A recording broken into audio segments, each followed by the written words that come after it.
High everyone आज के तुम्हारे साथे शेयर करब प्लाजो पैंट काटिंग प्लस सेलाई। तो देखो ये दुटो भाजे भाज आछे आमार साइडटा खोला साइड और ये जो नीचे साइडटा जॉइंट साइड आछे दुटो भाजे भाज रेखेछि दिए आबार एकटा भाज करब ताहले टोटाल चारटे भाजे हलो। तो एभाবে चारटे भाज करे नेबे। एबार आमी माप नेब लम्बा राखबो देखो 34 और कोमर पट्टिर जोन्नो 2 इंची ताहले 36 और प्लस नीचे 1.5 इंची मुड़बो तार जोन्नो 2 इंची आरो निलाम ताहले टोटाल हलो 38 इंचीते मार्क करलाम। एबार नीचे এই जो এভাবে आगे स्केल दिए दाग टेने देबो जे 38 इंची लम्बाटा निয়েছি। एबार बाकी एक्सट्रा कापड़टा बाद दिए देबो। तो एबार এটা আমি আরেকবার মাপ করে নি। देखो टोटाल 38 इंच और चौड़ा আছে 18.5। तो एबार आमी एटार माप नेब। देखो ऊपर थेके आमी आगे 2 इंची मार्क करब बोलेছি प्रथमेই कोमर पट्टी। तो 2 इंचीते आगे लम्बा स्ट्रेट একটা लाइन टेने देব। तो एभाবে आमी लम्बा दाग टेने देব। তোমাদের যদি এই ভিডিওটা ভালো লেগে থাকে তাহলে অবশ্যই কিন্তু সাবস্ক্রাইব করো আর লাইক করতে কিন্তু ভুলো না। তো এভাবে আমি স্ট্রেট লাইন টেনে দিলাম।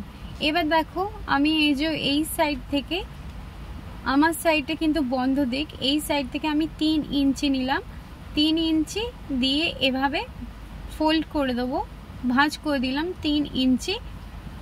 এভাবে ভাঁজ করলাম কারণ এটা এ লাইন প্লাজো প্যান্ট বানাচ্ছি তার জন্য। এবার দেখো আমি কোমরের মাপ নেব।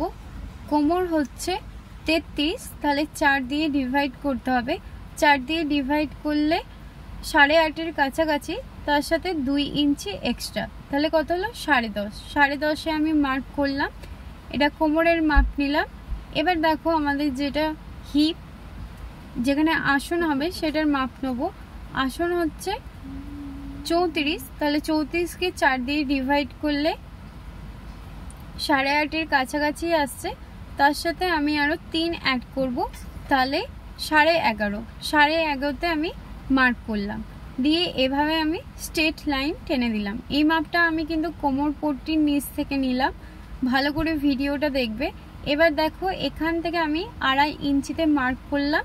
এবার একটা লাইন টেনে দিলাম। এবার এই ভেতর থেকে 1 ইঞ্চিতে মার্ক করে এভাবে গোল শেপ দিয়ে দেব। এভাবে গোল শেপ দিয়ে দিলাম। এতটা নিশ্চয়ই বুঝতে পেরেছো। এবার দেখো আমাদেরকে এই যে আমি 3 ইঞ্চি মুড়েছিলাম সেইখানটা আমি ওপেন করে দিলাম। এবার এই সাইড থেকে আসন নিয়েছি সেই সাইড থেকে দেখো এভাবে ফিতের সাহায্যে বা স্কেলের সাহায্যে এভাবে রেখে স্ট্রেট লাইন দাগ টেনে দেবে। দেখো আমি টেনে দিয়েছি এই সাইডে। এবার এই সাইডে দেখো কোমর পট্টি থেকে 3 ইঞ্চি নিলাম। এবার 3 ইঞ্চির এখান থেকে নিয়ে এভাবে আবার আমাকে স্ট্রেট লাইন টেনে দিতে হবে। এভাবে বেঁকিয়ে লাইনটা নিচের দিকে একদম মিলিয়ে দেবে। তো এভাবে আমি দাগ টেনে দিলাম। এবার দেখো নিচ থেকে 1.5 ইঞ্চি আর এই সাইড থেকেও 1.5 ইঞ্চি নেবো দিয়ে গোল যেটা শেপ হয় এরকম গোল পাড়া শেপ দিয়ে দেবো কারণ বলেছি এ লাইন প্লাজো প্যান্ট বানাচ্ছি। তো এভাবে প্রত্যেকটা মাপ নিয়েছি যেখানে সেখানে কাটিং করে নেব। আগে আমি যেই সাইডটা খোলা সাইড আছে সেই সাইডটা আগে কাটিং করে নেব। দেখো যেই মাপ নিয়েছি ঠিক সেই মাপে কাটিং করে নেব। দেখো আমার কাটিং করা হয়ে গেছে। এবার যেই হাতের সাইডটা ওপরে আমি পট্টির কাছে দাগটা দিইনি তো দাগটা দিয়ে এবার আমি কাটিং করে নেব। এভাবে আমি কাটিং করে নেব। ভিডিওটা কিন্তু ভালো করে দেখবে তারপর কাপড়ের মধ্যে কাটিং করবে। তো আমার 4টে পার্ট হয়ে গেছে দেখো। এবার আমি তোমাদেরকে দেখাচ্ছি কিভাবে তোমরা সেলাই করবে। ঠিক এই দুটো পার্ট আলাদা করবে। দেখো আমার হাতের সাইডে দুটো আছে আর এই ডান দিকে দুটো আছে। তো এভাবে শেপ থাকবে। দেখো আমি ঘুরিয়ে দেখাচ্ছি কারণ জায়গাটা ছোট একটু বুঝতে অসুবিধা হবে হয়তো তা আমি একটু ঘুরিয়ে দেখাচ্ছি। দেখো দেখো এভাবে। এবার এই আসনগুলো আগে সেলাই করে নিতে হবে। তো আমি আগে সেলাই করে নেব। দেখো আমি সেলাই করে নিয়েছি। এবার আমি এটা ওপেন করে দেখাচ্ছি। দেখো এভাবে প্রথমে একটা পার্ট রাখবে, তারপর ওপরে আর একটা পার্ট রাখবো। দুটো পার্ট সমান করে রাখবো। দেখো দুটো পার্ট একদম সমান করে রেখেছি। এবার এই যেখানটা আসনের সাইড, এইখানটা পুরো জয়েন্ট করে দেবো, সেলাই দিয়ে দেবো, আর সাইডটাও সেলাই দিয়ে দেবো, দু সাইডেই সেলাই দিয়ে দেবো। তো আমি সেলাই করার পর দেখাচ্ছি। দেখো আমি সেলাই দিয়ে দিয়েছি, একদম আসনটা একদম সেলাই দিয়ে দিয়েছি, প্লাস সাইডগুলো। এবারে আমাদের নিচে মুড়তে হবে। নিচে দেখো 1.5 ইঞ্চি করে মুড়বো, আর ওপরে আমাদের এলাস্টিক লাগাতে হবে, তার জন্য 2 ইঞ্চি আগেই নিয়েছিলাম, তো 2 ইঞ্চি মুড়বো। তো দেখো আমি ওপরে 2 ইঞ্চি মুড়ে নিয়েছি, আর এই ইলাস্টিক নিয়ে নিয়েছি। এই ইলাস্টিকটার লম্বা আছে, আমি লম্বাটা দেখাচ্ছি। দেখো লম্বা হচ্ছে 26 ইঞ্চ। তো 26 ইঞ্চ ইলাস্টিক নিয়ে নিয়েছি।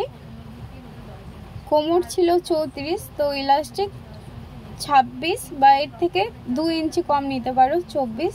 তো এই ইলাস্টিকটাই আমি সেফটি পিন করে নিয়েছি। এবার এই ইলাস্টিকটাকে এই এর মধ্যে সেট করে নেবো।